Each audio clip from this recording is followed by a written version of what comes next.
Hello अस्सलाम वालेकुम। This is Tahir from M High Overseas Education. आज मैं एक नई वीडियो के साथ और कुछ नई इन्फॉर्मेशन के साथ आपके सामने हाजिर हुआ हूँ। और ये इन्फॉर्मेशन काफ़ी इम्पोर्टेंट है। ये इन्फॉर्मेशन है कनाडा का, जो आजकल रिफ्यूज़ल काफ़ी ज़्यादा आ रहा है स्टडी वीज़ा में। इवन कि वो बच्चे जो एसटीएस में अपना वीज़ा अप्लाई कर रहे हैं, उनको भी काफ़ी ज़्यादा डिफ़िकल्टीज आ रही हैं और मुख्तलिफ रिफ्यूज़ल की रीज़न्स हैं। बट उनमें कुछ रीज़न्स ऐसी हैं जो बिल्कुल कॉमन हैं। मैंने आज ये वीडियो बनाई है उन बच्चों के लिए जो काफ़ी परेशान हैं कि एसटीएस में वीज़ा अप्लाई करने के बावजूद हमारी रिजेक्शन क्यों आ रही है। हम लोग अच्छे एक्सपेंसेस भी शो कर रहे हैं, अपनी पूरे साल की फ़ीस भी पे कर रहे हैं, $10,000 का जीआईसी भी पे कर रहे हैं, फिर भी हमारी रिफ्यूज़ल क्यों आ रहा है। ये वीडियो एंड तक आप देखें ताकि आप वो बच्चे जो अभी अपना वीज़ा फ़ाइल करने लगे हैं या वो बच्चे जिनकी अभी तक रिजेक्शन आई हुई है, वो बच्चे अपनी रिजेक्शन को अवॉइड करें। बिकॉज़ रिसेंटली हमारे एक स्टूडेंट की रिजेक्शन आई थी और हमने उसका वीज़ा दोबारा फ़ाइल किया, कुछ नए प्रूफ्स लगा के, उसकी एसओपी को चेंज करके, और अल्हम्दुलिल्लाह हमने उस बच्चे का वीज़ा ले लिया। और उसकी रिजेक्शन में वही 2 पॉइंट्स थे मोस्ट कॉमन जो अभी आजकल रिजेक्शन जिनकी वजह से आ रही है। चैनल को लाइक और सब्सक्राइब लाज़मी करें आप, वीडियो को एंड तक देखें ताकि आपको मज़ीद इस तरह की वीडियोस मिल सकें। मैं आपको एक-एक पॉइंट बताऊँगा कि कनाडा में आजकल वीज़ा ऑफ़िसर के पॉइंट ऑफ व्यू से आपको वीज़ा कैसे फ़ाइल करना चाहिए to avoid any kind of rejection. चलो, सबसे पहली चीज़ हम लोग जो स्टार्ट करते हैं वो ये है कि कनाडा में मोस्टली जब पाकिस्तान को एसटीएस की उन्होंने कैटेगरी में शामिल किया था तो एकदम कनाडा की वीज़ा रेशो बहुत ज़्यादा बढ़ गई थी और काफ़ी ज़्यादा तादाद में बच्चों ने कनाडा में अप्लाई करना स्टार्ट कर दिया और बच्चे उन तमाम चीज़ों का ख्याल भी रखते थे। बट अभी पिछले ये जो इस साल में जुलाई में एक मौका ऐसा आया था कि काफ़ी ज़्यादा रिजेक्शंस हो गई थी और अभी दोबारा से वो मौका आ रहा है कि काफ़ी ज़्यादा रिजेक्शंस का सामना करना पड़ रहा है तमाम बच्चों को, तमाम यूनिवर्सिटीज़ के बच्चों को। जीआईसी भी पे करते हैं, पूरे साल की फ़ीस भी पे करते हैं और इवन कि उनका गैप भी नहीं होता, फिर भी उनको रिजेक्शन का सामना करना पड़ता है। जो मोस्ट कॉमन रिजेक्शंस हैं, वो उनमें जो पहली रिजेक्शन है, वो मैं आपको एज़ इट इज़ पढ़ के सुनाता हूँ। वो मोस्ट कॉमन है, आपको खुद भी अंदाज़ा हो जाएगा उससे। सबसे पहली जो रिजेक्शन है, वो ये है that the purpose of your visit to Canada is not consistent with a temporary stay given the details you have provided in your application। ठीक है।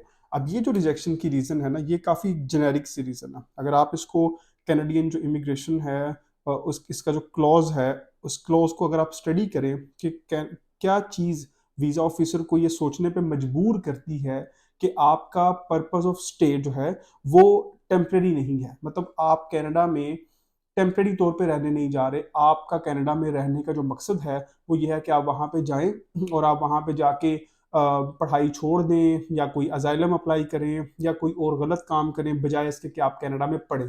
और मेन जो इस रिजेक्शन की वजह है वो वीज़ा ऑफिसर का ये पॉइंट ऑफ व्यू होता है बच्चे के बारे में कि ये बच्चा स्टडी के लिए नहीं जा रहा या ये बच्चा स्टडी के बाद वापस नहीं आना चाह रहा। सबसे पहले इसको हम फोकस करते हैं कि क्या चीज़ है जो उसको ये सोचने पे मजबूर करती है कि आपका विजिट टेम्परेरी नहीं होगा, आप वहाँ पे जाके किसी और तरीकों से वहाँ पे अपना स्टे को बढ़ाने की कोशिश करेंगे और आप पढ़ाई कंप्लीट करके वापस नहीं आएँगे।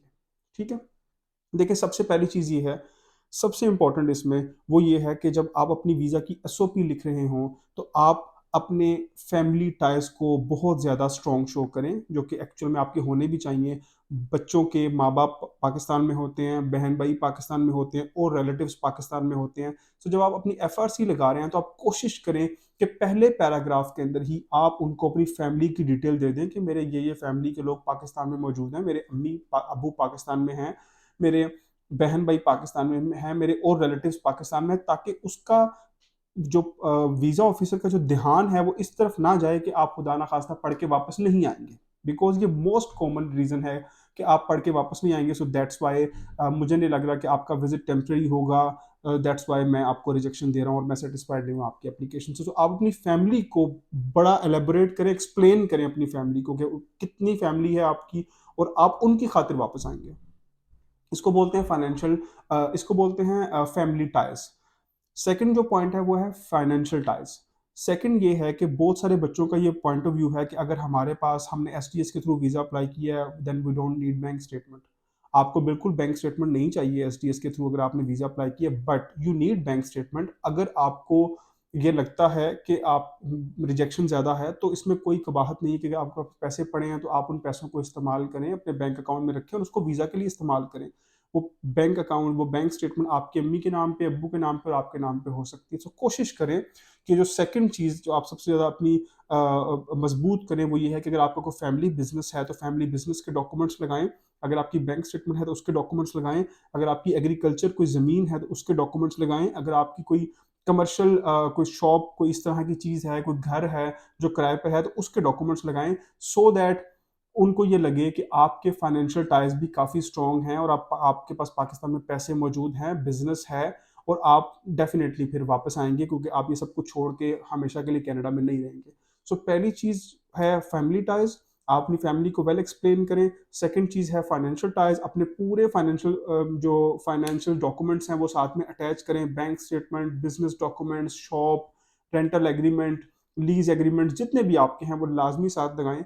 ऑल्दो कि आज से कुछ अर्सा पहले एसटीएस में ये चीज़ें नहीं चाहिए होती थी, बट अगर आज आप इन चीज़ों को अफोर्ड कर सकते हैं या इन शॉर्ट में आपके पास एक्चुअल में फैमिली बिजनेस आपका है, पैसे पड़े हैं बैंक में, तो आप उसको लाजमी अटैच करें। बिल्कुल भी ऐसा ना करें कि मैं एसडीएस में अप्लाई कर रहा हूँ सो बस मैं पूरे साल की फीस पे करूंगा और $10,000 कनाडा में डिपॉजिट करवाऊंगा और उसी की बेसिस पे मैं वीजा अप्लाई करूंगा। ऐसा बिल्कुल भी ना करें। सो इस ये दो काम करने से, और तीसरा काम जो आपने इसी रिजेक्शन की रीजन को अवॉइड करने के लिए करना है वो ये है कि आपने ये बताना है वीजा ऑफिसर को कि आपका वापस आके क्या करने का प्लान है। अब यहाँ पे जो बहुत सारे बच्चे गलती करते हैं वो ये करते हैं कि वो कहते हैं कि जी मैं एक बहुत बड़ा बिजनेसमैन हूँ, मेरे अब्बू बिजनेस कर रहे हैं पाकिस्तान में, बट मैं पाकिस्तान आऊंगा और पाकिस्तान आके मैं कोई ना कोई जॉब तलाश करूंगा। देखिए अगर आपके फादर बिजनेस कर रहे हैं तो आप पाकिस्तान में जॉब क्यों करेंगे? आप उनको ये शो करें कि मैं पाकिस्तान वापस आके जॉब, अगर आपने जॉब को ऐड करना है अपनी एसओपी में, तो आप साथ में ये भी कहें कि मैं अपनी फैमिली के जो बिजनेस है उसको भी, उसमें भी सपोर्ट करूंगा। या अगर आप सिर्फ ये कहें कि मैं फैमिली बिजनेस पे ही रिलाई करूंगा तो इसमें भी कोई गलती नहीं है। मोस्टली बच्चे एसओपी स्टार्ट कर रहे होते हैं कि जी मैं, मेरे फादर बिजनेसमैन है, वो मेरे सारे फाइनेंसेस को अफोर्ड करेंगे, मैं बड़ी आसानी से कनाडा में अपनी एजुकेशन को अफोर्ड कर सकता हूँ, बट मैं वापस आके जॉब करूंगा। 1.5 लाख रुपए की, 2 लाख रुपए की एसओपी लिख देते हैं और उनको ये पता ही नहीं होता कि वो अपने आप को एक बड़ा अपना फैमिली बिजनेस शो कर रहे हैं एक तरफ, और दूसरी तरफ वो कह रहे हैं कि जी मैं वापस आके जॉब करूंगा। So that does not make sense. Simply आपको पता होना चाहिए कि अगर आप ये उन्हें बताना चाह रहे हैं कि आप बिजनेसमैन हैं, तो आपकी अप्रोच बिजनेसमैन वाली होनी चाहिए। आप वापस आके उनको बताएं कि आप वापस आके अपना फैमिली बिजनेस करेंगे, और अगर उसके साथ आपने जॉब का भी ऐड करना है तो आप जॉब का भी कर लें। ठीक है कि आप कोई जॉब भी तलाश करेंगे, बट मेन जो आपका फोकस रहेगा वो फैमिली बिजनेस में रहेगा कि आप अपने फादर को, अपने बड़े भाई को, जो भी आपकी फैमिली है उनको सपोर्ट करें in running your smoothly your family business, smoothly run करने में आप उनको हेल्प करेंगे। Simple as that. So SOP को बड़े अच्छे तरीके से आपने लिखना है, अपनी फैमिली को एक्सप्लेन करें, अपने पाकिस्तान में जो फाइनेंशियल टाइज हैं उनको बड़े अच्छे तरीके से एक्सप्लेन करें, bank statement each and everything लगाएं। एक अगर आपकी 10 एकड़ ज़मीन, 5 एकड़ ज़मीन भी है तो उसको लाजमी शो करें, उस पर डेफिनेटली कोई ना कोई इनकम आपको आ रही होगी। पाकिस्तान एग्रीकल्चर कंट्री है और वो इस चीज़ को एक्सेप्ट भी करते हैं। थर्डली ये है कि इस चीज़ का ध्यान रखें कि आप फैमिली में अपना फैमिली बैकग्राउंड क्या शो कर रहे हैं एसओपी में। अगर आपने एसओपी में अपनी एक बिजनेस फैमिली शो की है तो आप ये कभी भी ना उनको कहें कि वापस आके आप जॉब करेंगे। मेरे अब्बू 50 लाख रुपए साल का कमा रहे हैं, 60 लाख रुपए कमा रहे हैं बिजनेस से, मैं वापस आके लाख 1.5 लाख रुपए की जॉब कर लूंगा। That does not make sense. ये उनको शक में मुब्तला करेगी। सो आप इस चीज़ की तरफ कभी भी ना आए। अच्छा, तो इससे ये जो पॉइंट है आपका कंसिस्टेंट नहीं है, आपका टेम्परेरी स्टे आपका गारंटेड नहीं है, उनको नहीं लग रहा कि आप टेम्परेरी स्टे करेंगे, ये इससे पॉइंट काफ़ी हद तक ख़त्म हो जाएगा और वीज़ा ऑफिसर को ये यकीन आ जाएगा कि आप आपके स्ट्रॉन्ग फैमिली टाइज हैं, स्ट्रॉन्ग फाइनेंशियल टाइज हैं, आप वापस आके अपना फैमिली बिजनेस रन करने को भी तैयार हैं। और अगर फैमिली बिजनेस नहीं है तो कोई मसला नहीं है, फिर उनको बोलें कि आप जॉब करना चाहते हैं, और अगर बैंक स्टेटमेंट नहीं है तो भी कोई मसला नहीं है, बट अगर ये चीज़ें हैं तो लाजमी अटैच करें। अगर आप अपने अकाउंट में पैसे रखवा के वीज़ा ऑफिसर को शो करवा सकते हैं जेनवनली तो लाजमी शो करवाएं, बट बैंक स्टेटमेंट आपकी जेनवन होनी चाहिए। कभी भी गलत बैंक स्टेटमेंट किसी कंसल्टेंट से मत बनवाएं, जेनवन डॉक्यूमेंट्स लगाएं, जो जेनवन है वही रहे। अगर इनमें से कोई डॉक्यूमेंट नहीं है तो फिर एसडीएस का वीज़ा एज पर कंडीशंस पूरे साल की फीस और $10,000 का जो जीआईसी है उसी की बेसिस पे फाइल करें। और इसमें एक फाइनल पॉइंट मैं आपको ऐड करूंगा इसी पॉइंट में कि आप उनको ये बताएं कि पाकिस्तान में आपके लिए काफ़ी ज़्यादा अपॉर्चुनिटीज़ हैं। मतलब अगर आप एक बिजनेस की जॉब में जा रहे हैं तो पाकिस्तान में उनको मैक्सिमम कंपनीज के नाम बताएं जहां पे बिजनेस ग्रेजुएट्स जॉब कर सकते हैं, बैंक्स के नाम बताएं और मुख्तलिफ मल्टीनेशनल कंपनीज जो पाकिस्तान में रन हो रही उनके नाम बताएं, ताकि आप उनको ये लगे कि आपकी डिग्री की एक्चुअल पाकिस्तान में इम्प्लीमेंटेशन है और आप अपनी डिग्री की बेसिस पर पाकिस्तान में एक अच्छी लाइफ गुजार सकते हैं, अच्छे पैसे कमा सकते हैं। तो ये जो पॉइंट है, जो मोस्ट कॉमन पॉइंट है, हर बच्चे को वो पॉइंट लाजमी रिजेक्शन का वो ऐड करते हैं, that the purpose of your visit to Canada is not consistent with a temporary stay given the details you have provided in your application. वो इन चीजों को ऐड करके आप इस पॉइंट को खत्म कर सकते हैं।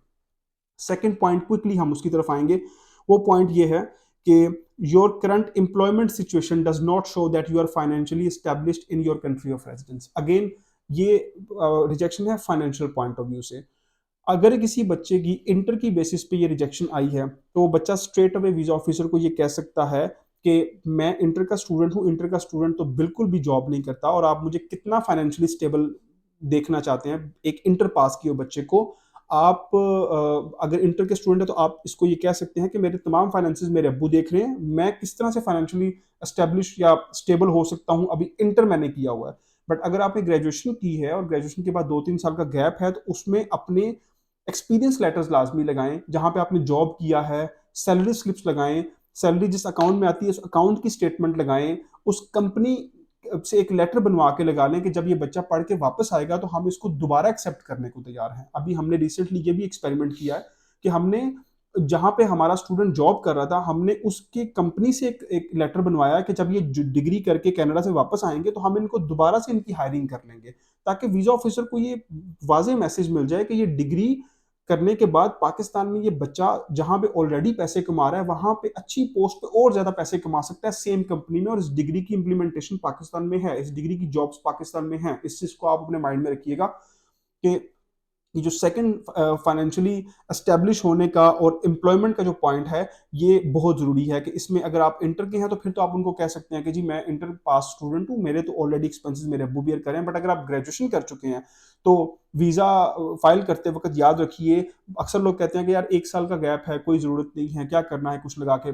1 साल के गैप में भी कोई इंटर्नशिप या जो भी आपने किया वो अटैच करें। और अगर आपका एम्प्लॉयर जो है वो आपको एक ऐसा लेटर देने को तैयार है कि हाँ अगर ये बच्चा कनाडा से पढ़ के आएगा तो मेरी कंपनी इसको दोबारा हायर कर सकती है और हम इनको अलाउ करते हैं कि ये 2 साल का मास्टर्स कनाडा में जाके करें, तो वो लेटर लाजमी बनवाएं और वो अटैच करें, ताकि वीजा ऑफिसर को पता हो कि एक जॉब तो इनको लाजमी वापसी पे मिल जाएगी जब ये डिग्री करके कनाडा से जाएंगे, फिर ये रिजेक्शन का पॉइंट भी माइनस हो जाएगा, उनके माइंड में ये चीज नहीं आएगी।